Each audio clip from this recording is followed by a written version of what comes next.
bonjour à toutes et à tous, bienvenue sur KTV, Kwezi FM, le 106.9 pour ce temps de parole, toujours en direct, à la radio, à la télévision, sur le live Facebook, sur l'infokwezi.fr, pour entendre ce que va nous dire Salas. Il est pompier à l'aéroport, ça maintenant vous le savez, et il est avec nous. Salas, bonjour. Bonjour Patrick. J'ai le droit de t'appeler Salas? Affirmatif. Tout le monde t'appelle Salas, donc il n'y a pas de raison que... C'est mon prénom, tu peux. En plus, c'est ton prénom. Ah bah voilà. Plus sérieusement, il y a eu une réunion importante hier à 14h. Vous attendiez beaucoup de cette réunion pour connaître l'avenir, votre avenir, au sein des pompiers de l'aéroport. Qu'est-ce qu'il en ressort? Est-ce que vous avez des informations concrètes à nous donner? Ces informations, on les a tous aujourd'hui. C'est très clair. Le président de DIS souhaite que les sapeurs-pompiers de l'aéroport quittent l'aéroport, nous les professionnels, avant les 4 ans à venir, quoi. Pour lui, il en faut plus parce qu'il y a une jalousie énorme qui est entre les sapeurs-pompiers de droit privé et les sapeurs-pompiers de droit public, on va dire les fonctionnaires. Ouais. Donc ça c'est officiel et vous l'avez accepté. Vous allez être dégagé de l'aéroport pour laisser place à des fonctionnaires privés, j'allais dire. Pardon, des pompiers privés. C'est le souhait de DIS, mais on va dire là-dessus, DIS, ils sont de passage à Mayotte. Nous, on va forcer. On est des sapeurs-pompiers professionnels, nous sommes des Mahorais, on est chez nous, on va pas accepter comme ça que, on va dire, une entreprise qui est là pour faire du profit, et venir enlever les sapeurs-pompiers pour mettre des droits privés, parce qu'aujourd'hui, ils acceptent pas qu'il y ait des pompiers qui ont des salaires qui sont plus élevés que le chef de service qui est là actuellement de droit privé. Ouais. Ça, nous, on n'est pas d'accord. Ouais. Il peut aussi faire passer le concours pour devenir sapeur-pompier professionnel s'il le souhaite, au lieu de dire des conneries pareilles sur une convention, quoi. Parlons de cette convention, justement. On vous l'a proposé, cette convention? Alors, il voulait bien jouer au malin et venir nous pondre une convention, on va dire, d'ici le 27 décembre, comme ça, et nous le montrer, quoi. Nous, on a refusé catégoriquement. Nous souhaitons avoir une convention dès maintenant, vu qu'ils ont retoqué l'ancienne convention. Maintenant, on a donné une date, ils ont jusqu'au 16 décembre 2019. Mais il y aura quoi sur cette convention? D'après eux, ils vont modifier tout simplement sur l'ancienne convention que le délai qui était de 1 an auparavant, ils vont le faire passer à 6 mois, c'est-à-dire ils se donnent 6 mois d'ici au 30 juin 2020, pour nous dire peut-être la même chose qu'ils ont déjà dit, comme quoi on va enlever certains sapeurs-pompiers et en garder d'autres jusqu'au 31 décembre 2020. Or, nous, on donc au 31 décembre 2020, il n'y a plus de pompiers à l'aéroport public, pardon. Non, c'est encore plus flou et plus dur que ça, là. Ils peuvent pas, parce que, on va dire, dans les rangs des sapeurs-pompiers professionnels de l'aéroport, on a 4 chefs de manœuvre et ces 4 chefs de manœuvre sont des SPP. Et pour pouvoir les remplacer, il faudra aller chercher en métropole 4 autres sapeurs-pompiers. Mais ils vont rester, eux, non? Non, nous on veut pas. Nous tous, les sapeurs-pompiers, on est unanimes. Donc soit tout le monde partira. Tout le monde part, soit tout le monde reste. Maintenant, nous, on négocie. Ce qu'on veut négocier, c'est que la convention actuelle aille jusqu'au 31 décembre 2020.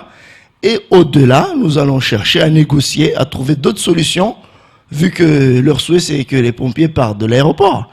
Une autre solution pour qu'on puisse enlever les sapeurs-pompiers au fur et à mesure à partir de 2021. Alors, imaginons, on est en 2021 ou de fin 2020, vous quittez l'aéroport, vous êtes réintégré au SDIS, donc à Kaweni ou ailleurs, mais en tout cas au SDIS.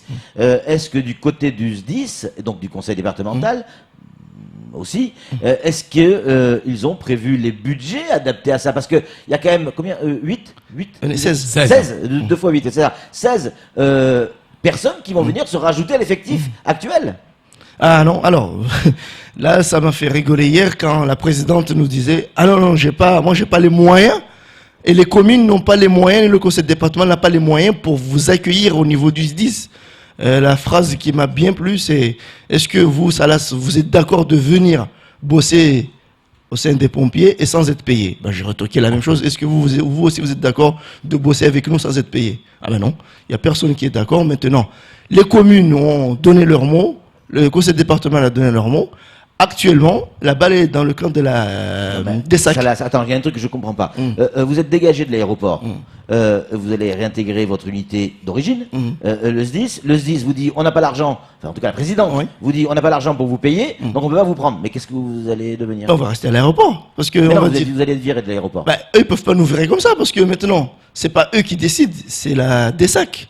C'est la Direction de Sécurité Civile de l'Aviation Civile, qui est au niveau de la Réunion, qui paye cet argent-là. Hier, le président de DEIS a dit que c'est la DESAC qui a demandé de faire retourner les sapeurs-pompiers au niveau du SDIS. Moi, je vais y voir, c'est du pipeau.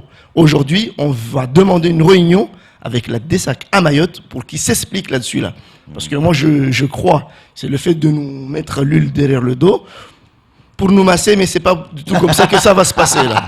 J'ai bien vu comment le président de DEIS a rigolé hier en nous disant pour bien rigoler comme quoi j'attends tout simplement que vous quittiez l'aéroport parce qu'on doit faire d'autres choses après vous quoi. Non, ça va pas se passer comme ça, monsieur le président. Comment on arrive pour les fêtes de fin d'année? On sait que c'est des périodes compliquées à l'aéroport. Il y a énormément de monde qui quitte Mayotte pour aller passer les fêtes à l'extérieur et pas qu'en métropole. Hein. Évidemment, tout le monde se pose la question. Ça va donner quoi ces départs de fin d'année pour l'ensemble des compagnies qui se posent à Mayotte? Bon, les compagnies peuvent faire ce qu'ils veulent. Moi, aujourd'hui, je regarde, j'ai vu mes hommes. On a parlé, on a vu. Aujourd'hui, on a dit on fait plus rien là pour le moment là. On va rester jusqu'à avoir une convention. On va aller au boulot. Ça, c'est jusqu'au 16. Jusqu'au 16. On va aller au travail comme depuis le 16 novembre qu'on a émis notre droit jusqu'à aujourd'hui. On va faire que les interventions émanant des sapeurs-pompiers et les avitaillements. Le reste, on n'en fera pas. Maintenant, en vue du règlement, jusqu'au 16, en vue de la réglementation nationale, les sapeurs-pompiers, s'ils n'effectuent pas le sport au niveau de l'aéroport, les formations, etc., là, notre agrément doit sauter au 31 décembre 2020. Vous êtes obligé d'avoir un certain nombre d'heures de sport, de formation régulière. Affirmatif. Et si vous n'avez pas ça, effectivement, l'agrément saute. L'agrément et donc, vous êtes inactif. On est inactif, et si on est inactif, c'est l'ensemble de sapeurs-pompiers, c'est-à-dire les 19 qui sont là-bas actuellement, avec le chef de service. Parce que si nous, on n'a pas, lui non plus, il n'a pas, tout le monde dehors. Salas, concrètement, parce que c'est aussi des questions qu'on nous pose, pardon, Gamar, vous allez avoir la parole tout de suite, mais est-ce que oui ou non, il y a un risque de ne pas avoir des pompiers à l'aéroport pour ces fêtes de fin d'année? Le risque, il est énorme, oui, effectivement. Et donc ça risque de perturber énormément les départs. Parce que, ok, il y a les gros avions avec les normes dont vous parliez la dernière fois, mais il y a aussi tous les petits avions. Il y a même les petits avions. S'il n'y a plus de pompiers sur l'aéroport... Un aéroport ne fonctionne qu'avec des pompiers. S'il n'y a pas de pompiers à l'aéroport, il n'y a pas d'aéroport qui fonctionne. Maintenant, on a la balle est dans le camp de la DGAC, c'est à eux de décider. Nous, on souhaite que la convention aille jusqu'au 31 décembre 2020. Et là, on ne va pas négocier sur autre chose. Camar, une question pour Salas. Non, moi je me dis, je suis encore ému par rapport à ce que vous disiez, par rapport à votre présidente. C'est le 10 quand même, le FCETIS Mayotte. Donc cette réunion a lieu avec EDIS et la présidente, qui n'est pas dans votre camp, qui vous dit, donc ça veut dire qu'aujourd'hui déjà, on crie tous les jours, on est en manque d'effectifs au niveau de pompiers à Mayotte. Donc si demain, la pression est mise depuis la Réunion et que la présidente ne vous soutient pas et qu'on vous dégage de l'aéroport, ça voudrait dire que quand bien même on dit qu'on est en manque de pompiers à Mayotte, d'effectifs, on va vous laisser dehors. Ça veut dire que c'est comme si vous repartez à zéro, vous ne servez plus à rien. C'est ça, c'est ce qu'ils pensent.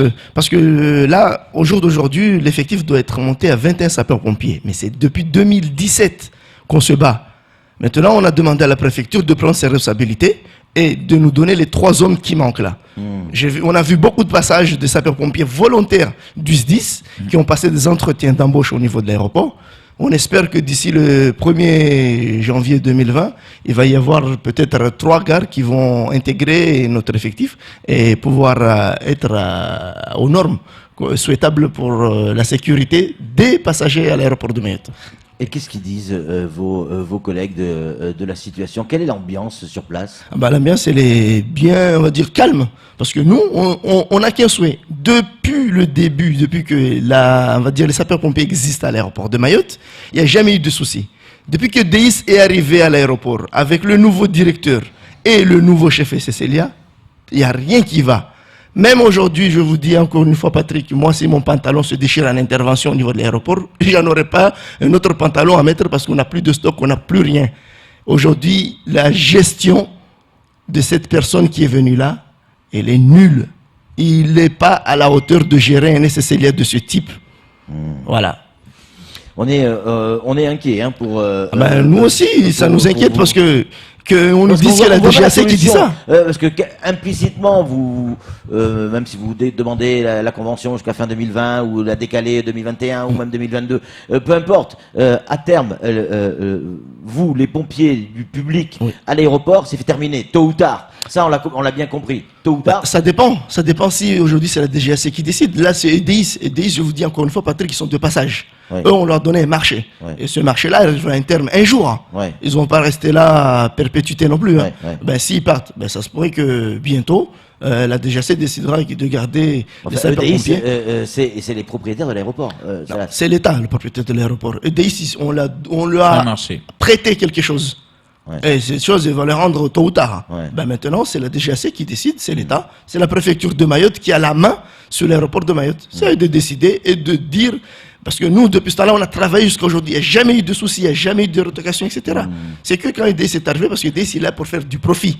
Et aujourd'hui, ils arrivent à faire le rôle d'une entreprise. Hein. Ah oui, c'est ça le rôle de l'entreprise. Mais qui leur paye? C'est la DGAC qui paye tout ça. Eux, ils ont qu'à gagner. Ils nous ont dit clair et net hier. Le SDIS a de l'argent qui récupère de EDIS. EDIS va vers la DESAC pour récupérer cet argent-là. Ils ne sont que gagnants. Mais comme je vous dis encore une fois, c'est ce genre de choses qu'aujourd'hui, ils n'arrivent pas à nous gérer, nous, le sapeur-pompier professionnel. Il y a une phrase qui est sortie hier de la part de notre cher responsable du SCCLIA. Il a dit comme quoi aujourd'hui, si un pompier fait quelque chose qui n'est pas bien, il demande une sanction au niveau de la direction du SDIS pour que ce pompier-là soit sanctionné. Mais jusqu'à aujourd'hui, il n'y a aucun pompier qui a été sanctionné. C'est-à-dire que le SDIS n'a pas suivi leur demande et eux, ils se demandent à quoi ils servent.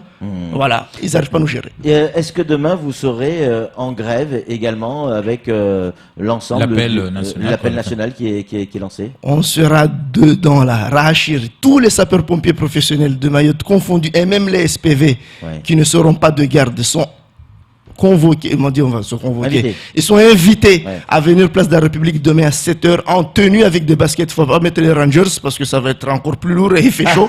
Mettez des baskets et venez rejoindre ce mouvement. C'est pour tout le monde, c'est pour en tenue sapeur-pompier. Vous avez le droit de manifester? Affirmatif. Là, on va y aller. C'est pour notre droit aujourd'hui. C'est pour notre retraite. Soyez en tenue, soyez tous. On a les gilets pour tout le monde et venez en masse.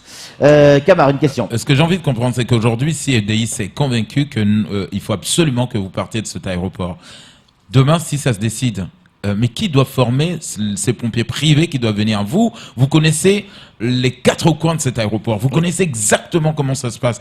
Eux, ils vont venir de La Réunion ou d'ailleurs, peu importe, mais ils connaissent pas le terrain. Comment ça va se passer le relais? Est-ce que vous allez accepter de les former ou une fois que la décision est prise, vous dégagez et vous les laissez en plan? Alors là, c'est encore une autre chose à voir. Je vous dis tout simplement, Kamar, nous on souhaiterait, si un jour on quitte l'aéroport, ce soit les sapeurs-pompiers, c'est-à-dire volontaires du SDIS de Mayotte, c'est-à-dire des Mahorais qui sont déjà ici. Hier, ils essaient de nous glisser autre chose en disant, nous on souhaiterait que vous soyez remplacés par des sapeurs-pompiers de Mayotte. Or, s'il dit de Mayotte, il peut prendre un mec de la métropole, le faire venir à Mayotte, lui donner une adresse à Mayotte et le faire recruter à l'aéroport. Vous voyez les choses, c'est là où il voulait passer. Mais on a compris le sujet, on a dit non, on ne veut pas. Ça sera le sapeur-pompier volontaire du SDIS de Mayotte. Aujourd'hui, s'il y a une formation, pour rentrer dans un aéroport, il y a 2 phases, on va dire 2 à 3 phases. Première phase, c'est ce qu'on appelle la formation locale. La formation locale, c'est 2 semaines. Cette personne vient là, nous, avec le chef de service et tout l'ensemble, on va l'apprendre à connaître l'aéroport, connaître le service du SCCLIA et tous les autres services qui travaillent dedans pendant ces 2 semaines. Après ces 2 semaines, il va partir en métropole pour aller se faire former au métier de sapeur-pompier d'aéroport. Là, il va avoir 3 mois, on va dire 3 mois. 3 mois, il va comprendre tout ce qui se passe dedans, gérer les feux, etc., etc., etc. Et après, il va retourner à Mayotte, venir refaire encore une autre formation locale s'adapter avec nos engins, etc. Vu qu'il a travaillé avec d'autres engins, il va s'adapter avec nos engins. Et c'est après là qu'il va être opérationnel. On va dire ça fait plus de 4 mois qu'ils vont se passer. Donc privé ou pas, même si aujourd'hui on fait venir des privés ou pas, mais ces mecs-là doivent passer par des formations, par des gens qui connaissent parfaitement l'aéroport. Donc tout à fait. Ça veut dire vous. Nous. Après, il y a une chose aussi qui est un peu, on va dire, qui va ailleurs. Ça, c'est les personnes qui ont été recrutées qui n'ont aucune formation aéroportuaire. Mais aujourd'hui, dans leur cas, les échéants, eux, ils ont déjà des personnes qui ont déjà la formation de pompiers d'aéroport. Là, comme ils ont fait leur opération Kirikou, ils vont les faire travailler la nuit pour faire la formation locale avec le chef de service, parce que c'est un droit privé. Si on lui dit vas-y attaque, il va attaquer. On lui dit vas-y couche, il va coucher. Aujourd'hui, ils vont le faire la formation locale et après, 2 semaines après, ils seront opérationnels. C'est la loi. Écoutez, on va suivre tout ça de près. Donc, grosso modo, on est encore tranquille jusqu'au 16 décembre, hein, c'est ça? On est tranquille, on va assurer nos missions tranquillement, toujours en mode dégradé. Mais à partir du 16, si cette convention ne nous plaît pas, nous, on va durcir le ton. On va essayer de trouver d'abord une solution avec eux. S'ils veulent pas, ben... on sera obligé de... Vous aviez demandé à rencontrer le préfet, vous aviez demandé au préfet de prendre ses responsabilités. Que vous dit l'État? Personne, c'est silence. Moi, je crois que l'État ne prend pas ses responsabilités. Parce qu'on dirait qu'il joue et qu'il ne croit pas que nous, on peut fermer cet aéroport. Aujourd'hui, moi, je demande à monsieur le préfet de Mayotte, prenez votre responsabilité, parce que les pompiers de l'aéroport de Mayotte, c'est des sapeurs-pompiers aussi, c'est des gens qui habitent à Mayotte. Il n'y a rien qui va changer, que ce soit un droit privé ou un droit public qui travaille à l'aéroport. C'est la même mission, c'est la même chose. Il ne faut pas nous parler de salaire, etc. parce que la DGAC a toujours remboursé cet argent depuis ce temps-là jusqu'à aujourd'hui. On ne voit pas pourquoi ça doit changer. Salas, pour conclure, est-ce que vous n'avez pas le sentiment aujourd'hui de payer des droits de retrait successifs, des grèves successives? Est-ce qu'aujourd'hui vous avez pas le sentiment de payer un petit peu le fait que vous ayez, pardon pour l'expression, mais c'est une manière de parler, une grande gueule? Ah si, on le paye, on le sait. C'est ça que vous payez aujourd'hui? C'est ça qu'on paye aujourd'hui, mais s'il n'y avait pas eu toutes ces grèves avant, etc., il n'y aurait pas ce problème? Je crois ou je pense, mais bon. Mais on n'avait pas grévé non plus, ils ont voulu changer la convention. On dirait qu'ils cherchent pour qu'on puisse avoir une faute dedans, pour qu'ils puissent nous renvoyer tranquillement au niveau du SDIS. Mais aujourd'hui, les communes n'ont pas les sous. On est au milieu, entre 2 chaises. Qu'est-ce qu'on peut faire? Rester à l'aéroport, parce que c'est là où on est bien. On veut tous y rester, mais si aujourd'hui on veut mettre le bras de fer, on est tous d'accord pour retourner au SDIS. Merci beaucoup Salas d'être venu sur Kwezi et d'avoir répondu à toutes nos questions. On va suivre ça de près bien évidemment. C'est tout pour ce temps de parole. Tout de suite, la suite de nos programmes.